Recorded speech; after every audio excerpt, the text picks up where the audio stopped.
ನಮಸ್ಕಾರ ಫ್ರೆಂಡ್ಸ್. ಇವತ್ತು ನಾವು ಜಗತ್ತನ್ನೇ ಬೆಚ್ಚಿ ಬೀಳಿಸಿರುವಂಥ ನಾವು ಒಂದು ಎಪ್ಸ್ಟೀನ್ ಫೈಲ್ ವಿಷಯವನ್ನು ತಿಳ್ಕೊಳ್ಳೋಣ. ಇದು ನಮ್ಮ ಇಂಡಿಯಾವನ್ನ ಅಷ್ಟೇ ಅಲ್ಲ, ಜಗತ್ತಿನ ಪ್ರತಿಯೊಬ್ಬರನ್ನ ಕೂಡ ಬೆಚ್ಚಿ ಬೀಳಿಸಿದೆ. ಯಾಕಂದರೆ ಅದರ ಸತ್ಯಗಳೇ ಆಗಿದೆ. ಇದರಲ್ಲಿ ಕೆಲವೊಂದು ಮಕ್ಕಳನ್ನ ಇಷ್ಟು ಟಾರ್ಚರ್ ಮಾಡಿದ್ದಾರೆ ಅಂದರೆ ಇದ್ರ ಬಗ್ಗೆ ಕೇಳಿದ್ರೆ ಪೇರೆಂಟ್ಸ್ ಅವರ ಮೆಂಟಲಿ ಟಾರ್ಚರ್ ಆಗ್ತಾ ಇದೆ. ಅವ್ರಿಗೆ ಇಷ್ಟು ಅದನ್ನು ಮರೆಯೋಕ್ಕೆ ಆಗ್ತಾ ಇಲ್ಲ, ಅಷ್ಟು ಕೂಡ ಅವ್ರಿಗೆ ಮೆಂಟಲಿ ಒಂಥರ ಡಿಸ್ಟರ್ಬ್ ಆಗಿಬಿಟ್ಟಿದ್ದಾರೆ. ಹಾಗಿದ್ರೆ ಏನಿದೆ ಎಪ್ಸ್ಟೀನ್ ಫೈಲ್? ಅಂಥದ್ದು ಏನಿದೆ? ಒಬ್ಬರು ತಲೆ ಕೆಡಿಸ್ಕೊಳ್ಳೋಂಥ ಪ್ರತಿಯೊಬ್ಬರು ತಲೆ ಕೆಡಿಸ್ಕೊಳ್ಳೋಂಥ ವಿಷಯ ಏನಿದೆ ಅಂತ ಕಂಪ್ಲೀಟ್ ಡೀಟೇಲ್ಸ್ನ ಈ ಎಪ್ಸ್ಟೀನ್ ಯಾರು, ಇದ್ರ ಜೊತೆ ಯಾರ್ಯಾರು ದೊಡ್ಡ ವ್ಯಕ್ತಿಗಳ ಲಿಂಕ್ ಇದೆ, ಮತ್ತು ಇದು ಯಾಕೆ ಇವಾಗ ರಿಲೀಸ್ ಆಗಿತ್ತು, ಅಂಥದ್ದು ಏನಾಗ್ತಾ ಇತ್ತು ಆ ಎಪ್ಸ್ಟೀನ್ ಐಲ್ಯಾಂಡಲ್ಲಿ, ಅದನ್ನೆಲ್ಲ ಪೂರ್ತಿ ಡೀಟೇಲ್ಸ್ನ ನಾವು ಇವತ್ತು ತಿಳ್ಕೊಳ್ಳೋಣ. ಇನ್ನು ಯಾರ್ಯಾರು ನಮ್ಮ ಚಾನಲ್ಗೆ ಸಬ್ಸ್ಕ್ರೈಬ್ ಆಗಿಲ್ವೋ ಅವರು ಸಬ್ಸ್ಕ್ರೈಬ್ ಮಾಡ್ಕೊಳ್ಳಿ. ಯಾರ್ಯಾರು ಹೊಸದಾಗಿ ನೋಡ್ತಾ ಇದ್ದಾರೋ ಅವ್ರು ಕೂಡ ಸಬ್ಸ್ಕ್ರೈಬ್ ಮಾಡ್ಕೊಳ್ಳಿ. ಹಾಗೆ ಪಕ್ಕದಲ್ಲಿರೋ ಬೆಲ್ ಐಕನ್ನ ಕ್ಲಿಕ್ ಮಾಡಿ. ಈ ಎಪ್ಸ್ಟೀನ್ ಫೈಲಲ್ಲಿರೋ ಹೆಸರು ಜೆಫ್ರಿ ಎಪ್ಸ್ಟೀನ್, ಇವರ ಡೀಟೇಲ್ಸ್ನ ತಿಳ್ಕೊಳ್ಳೋಣ. ಯಾಕಂದರೆ ಇದರಲ್ಲಿ ಮೇಯ್ನ್ ಬರೋ ಪಾತ್ರ, ಮುಖ್ಯವಾದಂಥ ಪಾತ್ರ, ಇಷ್ಟೆಲ್ಲ ಕರ್ಮಕಾಂಡ ಆಗೋದಕ್ಕೆ ಮೇಯ್ನ್ ಕಾರಣನೇ ಅವರ ಪೂರ್ತಿ ಡೀಟೇಲ್ಸ್ನ ನಾವು ತಿಳ್ಕೊಳ್ಳೋಣ.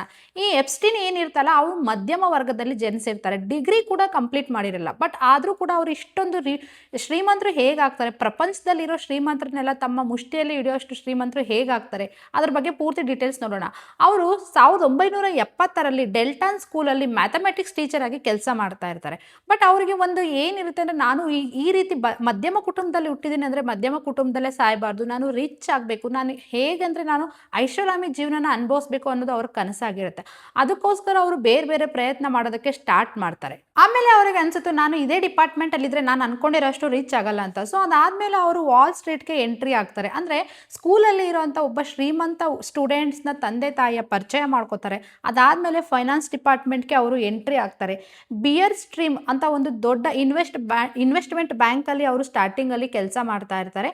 ಮತ್ತು ಆಪ್ಷನ್ಸ್ ಟ್ರೇಡಿಂಗ್ ಮತ್ತು ಐ ಲೆವೆಲ್ ಕ್ಲೈಂಟ್ಸ್ ಜೊತೆ ಕೆಲಸ ಮಾಡ್ತಾ ಇರ್ತಾರೆ. ಅಂದರೆ ಅವರು ದೊಡ್ಡ ಅಂದರೆ ರಿಚ್ ಪೀಪಲ್ಸ್ ಕ್ಲೈಂಟ್ಸ್ ಇರ್ತಾರಲ್ಲ, ಅಂಥವ್ರ ಜೊತೆ ಕೆಲಸ ಮಾಡಿದ್ರೆ ನಾನು ಅನ್ಕೊಂಡಿರೋಷ್ಟು ರಿಚ್ ಆಗಕ್ಕೆ ಸಾಧ್ಯ ಅಂತೇಳಿ ಅವ್ರಿಗೆ ಪೋರ್ಟ್ರೇ ಮಾಡ್ತಾಯಿದ್ರು. ಹೇಗೆ ಪೋರ್ಟ್ರೇ ಮಾಡ್ತಾಯಿದ್ರು ಅಂದರೆ, ನಂಗೆ ತುಂಬ ನಾಲೆಡ್ಜ್ ಇದೆ ಅಂತ. ಇವರು ಡಿಗ್ರಿ ಕೂಡ ಮುಗಿಸಿರಲ್ಲ, ಆದರೂ ಕೂಡ ನನಗೆ ನಾಲೆಡ್ಜ್ ಇದೆ, ನನಗೆ ಫೈನಾನ್ಸ್ ಬಗ್ಗೆ ಎಲ್ಲ ಡೀಟೇಲ್ಸ್ ಗೊತ್ತು, ಆ ರೀತಿ ಸುಳ್ಳನ್ನು ಹೇಳ್ಕೊಂಡು ಪೋರ್ಟ್ರೇ ಮಾಡಿಕೊಂಡು ಕ್ಲೈಂಟ್ಸ್ನ ತಗೋತಾ ಇದ್ರು. ಈ ಎಪ್ಸ್ಟೀನ್ ಅವರ ಮೊದಲನೇ ಕ್ಲೈಂಟ್ ಲೆಸ್ಸಿ ವ್ಯಾಕ್ಸ್ನರ್. ಅವರು ಒಂದು ವಿಕ್ಟೋರಿಯಾ ಸೀಕ್ರೆಟ್ ಕಂಪ್ನಿಯ ಮಾಲೀಕರಾಗಿದ್ದರು. ಮಾಹಿತಿಯ ಪ್ರಕಾರ ಅವರು ಪವರ್ ಆಫ್ ಅಟಾರ್ನಿನ ಇವ್ರಿಗೆ ನೀಡಿರ್ತಾರೆ. ಆದ್ದರಿಂದ ಅವರು ಫಸ್ಟ್ ಕ್ಲೈಂಟ್ ಸಿಕ್ತಿದ್ದಾಗೇ ಅವ್ರ ಹತ್ರ ತುಂಬ ಹಣ ಬರೋದಕ್ಕೆ ಸ್ಟಾರ್ಟ್ ಆಗುತ್ತೆ. ಅವರು ಪವರ್ ಆಫ್ ಅಟಾರ್ನಿನ ಇವ್ರ ಕಡೆ ಕೊಟ್ಟಿರೋದ್ರಿಂದ ಅವರು ಮೊದಲ ಕ್ಲೈಂಟಿಂದನೇ ತುಂಬ ಶ್ರೀಮಂತರಾಗ್ತಾರೆ. ಇವರ ಮೊದಲನೇ ಕ್ಲೈಂಟ್ ಸಿಕ್ಕಿದ ತಕ್ಷಣ ಒಂದು ಚೈನ್ ಸಿಸ್ಟಮ್ ಆಗಿ ಒಬ್ಬ ಕ್ಲೈಂಟಿಂದ ಇನ್ನೊಬ್ಬ ಕ್ಲೈಂಟಿಂದ ಮತ್ತೊಬ್ಬ ಕ್ಲೈಂಟ್, ಹೀಗೆ ಚೈನ್ ಸಿಸ್ಟಮ್ ಪ್ರಕಾರ ಕ್ಲೈಂಟ್ಗಳನ್ನ ಅವರು ಅಟ್ರಾಕ್ಟ್ ಮಾಡ್ತಾ ಹೋಗ್ತಾರೆ. ಅವ್ರಿಗೆ ಬರ್ತಾ ಇದ್ದಿದ್ದು ಏನಂದರೆ, ಅವ್ರು ಡಿಗ್ರಿ ಕೂಡ ಪಾಸ್ ಆಗಿರಲಿಲ್ಲ, ಅವರಿಗೆ ಗೊತ್ತಿದ್ದು ಸುಳ್ಳು ಹೇಳೋದು, ನನಗೆ ಎಲ್ಲ ನಾಲೆಡ್ಜ್ ಇದೆ ಅಂತ ಪೋರ್ಟ್ರೇ ಮಾಡ್ಕೊಳ್ಳೋದು. ಈ ರೀತಿ ಏನು ಮಾಡ್ತಾರೆ ಅಂದರೆ, ತುಂಬ ಶ್ರೀಮಂತ ವ್ಯಕ್ತಿಗಳ ಕಾಂಟ್ಯಾಕ್ಟ್ನ ಮಾಡ್ಕೋತಾರೆ. ಅದಾದಮೇಲೆ ಅವನು ಹೇಗೆ ಅದನ್ನು ಹಿಡಿದಿಟ್ಕೋಬೇಕು ಅಂದರೆ, ನನ್ನ ಹತ್ರ ಬಂದಿರೋ ಕ್ಲೈಂಟ್ಸ್ ನನ್ನ ಕಡೆನೇ ಇರಬೇಕು, ಬೇರೆ ಯಾರ ಕಡೆನೂ ಹೋಗಬಾರ್ದು ಅಂತ ಹೇಳ್ಬಿಟ್ಟು ಅವನು ಒಂದು ಪ್ಲ್ಯಾನ್ನ ಮಾಡ್ತಾನೆ. ದೊಡ್ಡ ಮ್ಯಾನ್ಷನ್ನ, ವಿಲ್ಲಾಸ್ನ ಪರ್ಚೇಸ್ ಮಾಡಿ, ಐಲ್ಯಾಂಡ್ನ ಕೂಡ ಪರ್ಚೇಸ್ ಮಾಡಿ, ಪ್ರೈವೇಟ್ ಪಾರ್ಟಿನ ಹೋಸ್ಟ್ ಮಾಡೋದಕ್ಕೆ ಸ್ಟಾರ್ಟ್ ಮಾಡ್ತಾನೆ. ಸೊ ಇದಾದಮೇಲೆ ಅವನು ಏನು ಮಾಡ್ತಾನೆ ಅಂದರೆ, ಲಿಟಲ್ ಸೇಂಟ್ ಜೇಮ್ಸ್ ಐಲ್ಯಾಂಡ್ನ ಪರ್ಚೇಸ್ ಮಾಡ್ತಾನೆ. ಇದು 75 ಎಕರೆ ಇರುತ್ತೆ.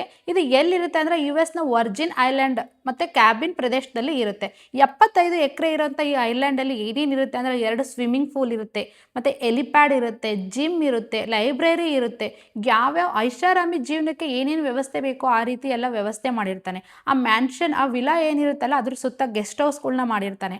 ಅಂದರೆ ಅವನು ಯಾರ್ಯಾರು ಪಾರ್ಟಿನ ಹೋಸ್ಟ್ ಮಾಡ್ತಿರ್ತಾನಲ್ಲ, ಅಲ್ಲಿಗೆ ಬರೋವಂಥ ರಿಚ್ ಪೀಪಲ್, ಶ್ರೀಮಂತ ವ್ಯಕ್ತಿಗಳು ಅನುಭವಿಸ್ಬೇಕು, ಏನೇನು ಅವ್ರಿಗೆ ಬೇಕಾಗಿರೋ ಸುಖ ಸೌಲಭ್ಯಗಳನ್ನೆಲ್ಲ ಅಲ್ಲಿ ಸಿಗಬೇಕು, ಆ ರೀತಿ ಅದನ್ನು ರೆಡಿ ಮಾಡಿರ್ತಾರೆ.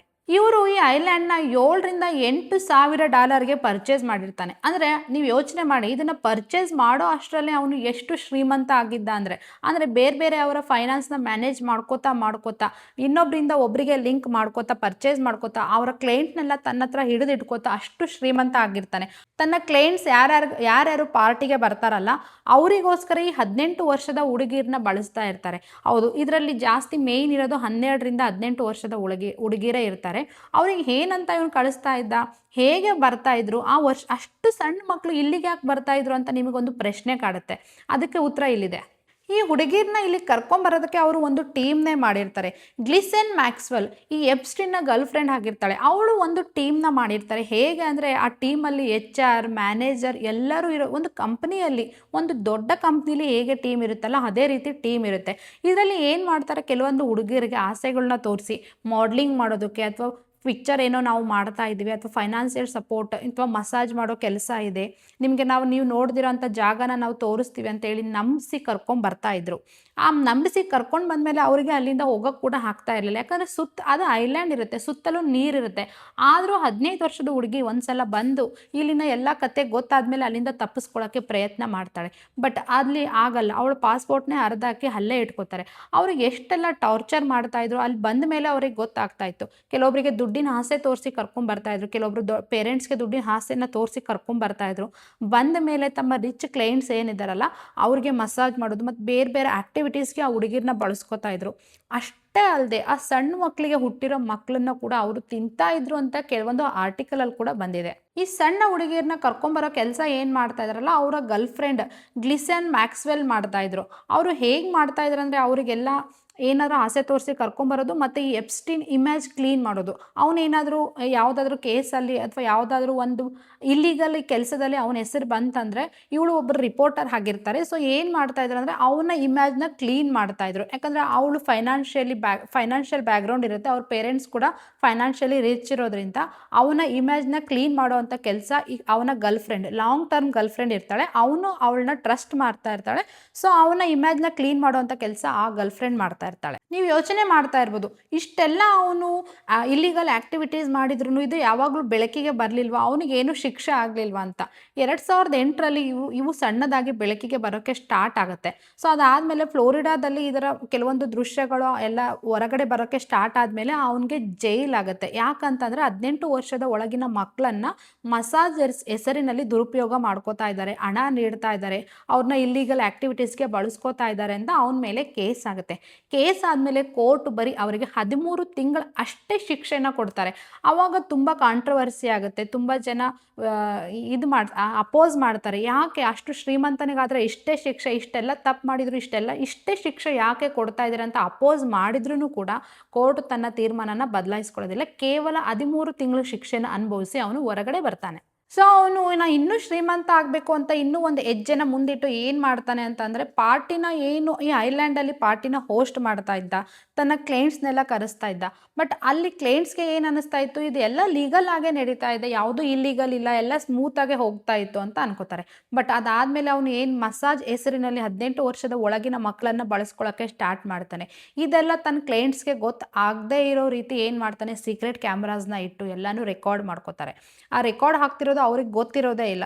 ಸೊ ಇದೆಲ್ಲ ಅವರ ಈ ದೊಡ್ಡ ದೊಡ್ಡ ವ್ಯಕ್ತಿಗಳನ್ನ ಅವರ ಮುಷ್ಟಿಯಲ್ಲಿ ಇಡೋದಕ್ಕೋಸ್ಕರ ಆ ಸೀಕ್ರೆಟ್ ಕ್ಯಾಮ್ರಾದಲ್ಲಿ ರೆಕಾರ್ಡ್ ಮಾಡ್ಕೋತಾ ಹೋಗ್ತಾ ಇರ್ತಾನೆ. ನೀವೇ ಯೋಚನೆ ಮಾಡಿ, ಪ್ರಪಂಚದಲ್ಲಿರುವಂಥ ರಿಚ್ ಪೀಪಲ್, ಇಲಾನ್ ಮಸ್ಕ್ ಮತ್ತು ಬಿಲ್ ಗೇಟ್ಸ್, ಟ್ರಂಪ್ ಇಂಥ ವ್ಯಕ್ತಿಗಳೇ ಈ ಫೈಲ್ನಿಂದ ಇಷ್ಟೊಂದು ಭಯ ಪಡ್ತಾ ಇದ್ದಾರೆ ಅಂದರೆ ಅವನಿಗೆ ಯಾವ ರೀತಿ ಎಲ್ಲ ದಾಖಲೆಗಳನ್ನ ಇಟ್ಕೊಂಡಿರ್ಬೋದು ಅಂತ.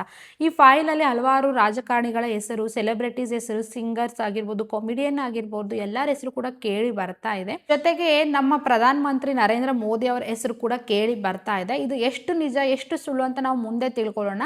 ಅವನು ಕ್ಯಾಮ್ರಾ, ವಿಡಿಯೋಸ್ ಅಷ್ಟೇ ಅಲ್ಲದೆ ಮೇಲ್ಸ್ ಮತ್ತು ಅವನು ಯಾರ್ಯಾರು ಅವನಿಗೆ ಮೇಲ್ ಮಾಡ್ತಾರೆ, ಆ ಮೇಲ್ ಹಿಸ್ಟ್ರಿನೆಲ್ಲ ಅವನ ಕಡೆ ಅಂದರೆ ಡೀಟೇಲ್ಸ್ನೆಲ್ಲ ಅವನು ಇಟ್ಕೋತಾ ಹೋಗ್ತಾನೆ. ಮತ್ತು ಫ್ಲೈಟ್ ಟಿಕೆಟ್ ಡೀಟೇಲ್ಸ್, ಯಾರ್ಯಾರು ಅಲ್ಲಿಗೆ ಬರ್ತಾರಲ್ಲ ಅವರು ಯಾವ ಫ್ಲೈಟ್ನ ಇಟ್ಕೊಂಡು ಬಂದರು, ಯಾವ ಫ್ಲೈಟ್ಸ್ ಯಾವ ದಿನ ಬಂದಿದ್ದಾರೆ, ಎಷ್ಟು ಪ್ರತಿಯೊಂದು ಡೀಟೇಲ್ಸ್ನ ಕೂಡ ಅವನು, ಮತ್ತು ಅಮೆಝಾನಿಂದ ಅಂದರೆ ಆನ್ಲೈನ್ದಿಂದ ಎಷ್ಟೋ ಪಾರ್ಸಲ್ನ ತರಿಸ್ಕೊಂಡಿರ್ತಾರೆ, ಅದ್ರ ಡೀಟೇಲ್ಸ್ನ ಕೂಡ ಸ್ಟೋರ್ ಮಾಡಿ ಇಟ್ಕೋತಾನೆ. ಬರೀ ಫೋಟೋಸ್ ವಿಡಿಯೋಸ್ ಅಷ್ಟೇ ಅಲ್ಲ, ಮೇಲ್ ಹಿಸ್ಟ್ರಿನೂ ಕೂಡ ಅವನು ಇಟ್ಕೋತಾನೆ. ಹಾಗೆ ಫ್ಲೈಟ್ ಟಿಕೆಟ್ ಡೀಟೇಲ್ಸ್, ಯಾರ್ಯಾರು ಯಾವಾಗ ಬಂದರು, ಯಾವ ಡೇಟಿಗೆ ಫ್ಲೈಟ್ನ ಬುಕ್ ಮಾಡ್ಕೊಂಡು ಬಂದರು, ಫ್ಲೈಟ್ ಟಿಕೆಟ್ ಪ್ರೈಸ್ ಏನು, ನೇಮ್ ಏನು, ಎಲ್ಲ ಡೀಟೇಲ್ಸ್ನ ಕೂಡ ಅವನು ಸ್ಟೋರ್ ಮಾಡ್ಕೋತಾನೆ. ಜೊತೆಗೆ ಆನ್ಲೈನ್ ಪಾರ್ಸಲ್ ಅಲ್ಲಿಗೆ ಆ ಐಲ್ಯಾಂಡ್ಗೆ ಏನೇನು ತರಿಸಿದಾರೆ ಅದ್ರ ಡೀಟೇಲ್ಸ್ ಕೂಡ ಸ್ಟೋರ್ ಮಾಡಿ ಇಟ್ಕೊಂಡಿರ್ತಾನೆ. ಅಂದರೆ ನೀವು ಯೋಚನೆ ಮಾಡಿ ಅವನಿಗೆ ಯಾವ ರೀತಿ ಥಿಂಕ್ ಮಾಡಿ ಹೇಗೆ ದೊಡ್ಡ ದೊಡ್ಡ ವ್ಯಕ್ತಿಗಳನ್ನ ಬ್ಲ್ಯಾಕ್ ಮೇಲ್ ಮಾಡಬೇಕು ಅನ್ನೋದಕ್ಕೆ ಪೂರ್ತಿ ಪ್ರಿಪೇರ್ಡ್ ಆಗಿನೇ ಅವನು ಈ ಪ್ಲ್ಯಾನ್ನ ಮಾಡ್ತಾನೆ.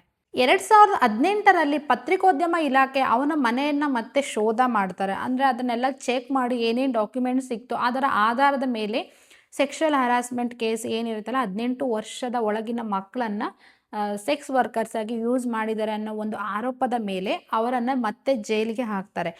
ಹಾಗೆ ಅದಾದಮೇಲೆ 2019ರಲ್ಲಿ ಈ ಎಪ್ಸ್ಟೈನ್ ಅವರು ಮರಣನ ಹೊಂದ್ತಾರೆ. ಜೈಲಲ್ಲೇ ಅವರು ಸಾಯ್ತಾರೆ.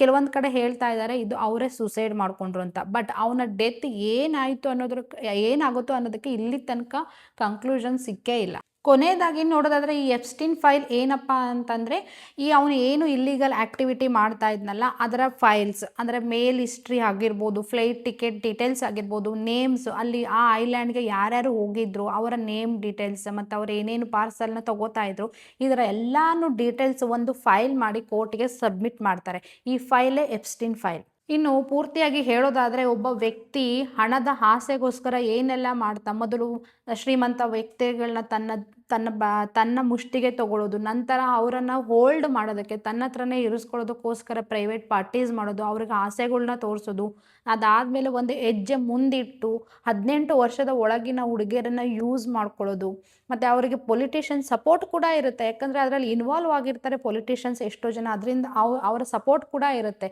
ನೋಡಿದ್ರಲ್ಲ, ದುಡ್ಡಿಗೋಸ್ಕರ ಒಬ್ಬ ವ್ಯಕ್ತಿ ಹೇಗೆ ಸಣ್ಣ ಮಕ್ಕಳ ಜೀವನ ತೆಗೆದಿದ್ದಾರೆ ಅಂತ. ಅವರು ಮಕ್ಕಳನ್ನು ಯೂಸ್ ಮಾಡ್ಕೊಂಡಿದ್ದು ಅಲ್ಲದೆ ಅಲ್ಲಿ ಅವ್ರಿಗೆ ಹುಟ್ಟೋ ಮಕ್ಕಳ ಮಾಂಸನೂ ಕೂಡ ತಿಂತಾ ಇದ್ರು ಅಂದರೆ ಅದು ಎಷ್ಟು ಭಯಂಕರ. ಈ ಎಲ್ಲ ದೃಶ್ಯಗಳನ್ನ ಕಂಡು ಈಗ ಸೋಷಿಯಲ್ ಮೀಡಿಯಾದಲ್ಲಿ, ಇನ್ಸ್ಟಾಗ್ರಾಮಲ್ಲಿ ಎಲ್ಲ ಕಡೆ ವೈರಲ್ ಆಗ್ತಾ ಇದೆ. ಅವರು ಕಟ್ ಮಾಡಿ ತಿಂತಾ ಇರೋದು ಎಲ್ಲದನ್ನು ವೈರಲ್ ಆಗ್ತಿರೋದ್ರಿಂದ ಪೇರೆಂಟ್ಸ್, ಸಣ್ಣ ಮಕ್ಕಳು ಪೇರೆಂಟ್ಸ್ ಏನಿದಾರಲ್ಲ ಅವರೆಲ್ಲ ಡಿಸ್ಟರ್ಬ್ ಇಷ್ಟು ಆಗಿದ್ದಾರೆ.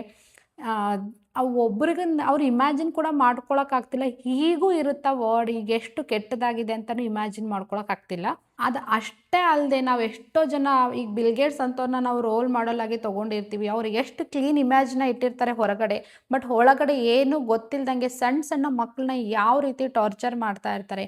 ಮತ್ತು ನಮ್ಮನ್ನು ಪ್ರೊಟೆಕ್ಟ್ ಮಾಡ್ತಾರೆ ಅಂತ ನಾವು ಎಷ್ಟು ಓಟ್ ಹಾಕಿ ಬೆಳೆಸಿದವ್ರು ಕೂಡ ಈಗ ನಮ್ಮ ಮಕ್ಕಳನ್ನ ನಮಗೆ ಸೇಫ್ ಆಗಿರೋದಕ್ಕೆ ಬಿಡಲ್ಲ, ಆ ರೀತಿ ಮಾಡ್ತಾ ಇದ್ದಾರೆ. ಸೊ ಪ್ರಪಂಚದಲ್ಲಿ ದುಡ್ಡಿಗೋಸ್ಕರ ಏನೆಲ್ಲ ನಡೆಯುತ್ತೆ, ಒಬ್ಬ ವ್ಯಕ್ತಿ ದುಡ್ಡಿಗೆ ಆಸೆ ಮಾಡಿದ್ರೆ ಎಷ್ಟು ಜೀವಗಳು ಹೋಗ್ತವೆ ಅನ್ನೋದಕ್ಕೆ ಇದೊಂದು ಸಾಕ್ಷಿ. ನಿಮ್ಗೇನಾದ್ರೂ ಈ ಎಪ್ಸ್ಟೈನ್ ಫೈಲ್ ಫೋಟೋಸ್ ಆಗಿರ್ಬೋದು, ಇದರಲ್ಲಿ ಯಾರ್ಯಾರ ಹೆಸರು ಬಂದಿದೆ, ಅದೆಲ್ಲ ಡೀಟೇಲ್ಸ್ನ ನೋಡಬೇಕಂದ್ರೆ ಹೇಗೆ ನೋಡಬೇಕು ಅನ್ನೋದನ್ನು ನಾನು ನಿಮಗೆ ಡೀಟೇಲ್ಸ್ನ ಹೇಳ್ಕೊಡ್ತೀನಿ. ಈ ವಿಡಿಯೋನ ನೋಡಿ. ಇಲ್ಲಿ ಗೂಗಲ್ ಓಪನ್ ಮಾಡಿ ಸರ್ಚಲ್ಲಿ ಹೋಗಿ ಮೇಲ್ ಅಂತ ಇರುತ್ತಲ್ಲ ಅದ್ರ ಮೇಲೆ ಕ್ಲಿಕ್ ಮಾಡಿದ ತಕ್ಷಣ ಒಂದು ಮೇಲ್ ಸಿಗುತ್ತೆ. ಇದ್ರ ಮೇಲೆ ಕ್ಲಿಕ್ ಮಾಡಿ ಇಲ್ಲಿ ಬರುತ್ತೆ ನೋಡಿ, ನಿಮಗೆ ಮೇಲ್ ಡೀಟೇಲ್ಸ್ ಎಲ್ಲ ಇಲ್ಲಿ ನಿಮಗೆ ಸಿಗುತ್ತೆ. ಇಲ್ಲಿ 3 ಲೈನ್ಸ್ ಕಾಣ್ತಾ ಇದೆಲ್ಲ ಅದ್ರ ಮೇಲೆ ಕ್ಲಿಕ್ ಮಾಡಿ. ಇಲ್ಲಿ ಕೆಳಗಡೆ ನೋಡಿ ಯಾರ್ಯಾರ ನೇಮ್ ಇದರಲ್ಲಿ ಇನ್ಕ್ಲೂಡ್ ಆಗಿದೆ ಅದರ ಲಿಸ್ಟ್ ಎಲ್ಲ ಇಲ್ಲಿ ಕೆಳಗಡೆ ನಿಮಗೆ ಸಿಗುತ್ತೆ. ನೆಕ್ಸ್ಟ್ ಇದರ ಮೇಲ್ಸ್ನ ನೀವು ನೋಡೋದಾದ್ರೆ ಇಲ್ಲಿ ಕೆಳಗಡೆ ಮೇಲ್ ಇದೆಯಲ್ಲ ಅದ್ರ ಮೇಲೆ ಟ್ಯಾಪ್ ಮಾಡಬೇಡಿ, ನೀವು ಒತ್ತಿ ಇಡೀರಿ, ನಿಮಗೆ ಓಪನ್ ಆಗುತ್ತೆ. ಇಲ್ಲಿ ನೋಡಿ, ಇಂಟರ್ನೆಟ್ ಬ್ರೌಸರ್ ಅಲ್ಲಿ ಹೋಗಿ ಓಪನ್ ಮಾಡಿ, ಮೇಲ್ಸ್ ಎಲ್ಲ ನಿಮಗೆ ಓಪನ್ ಆಗುತ್ತೆ.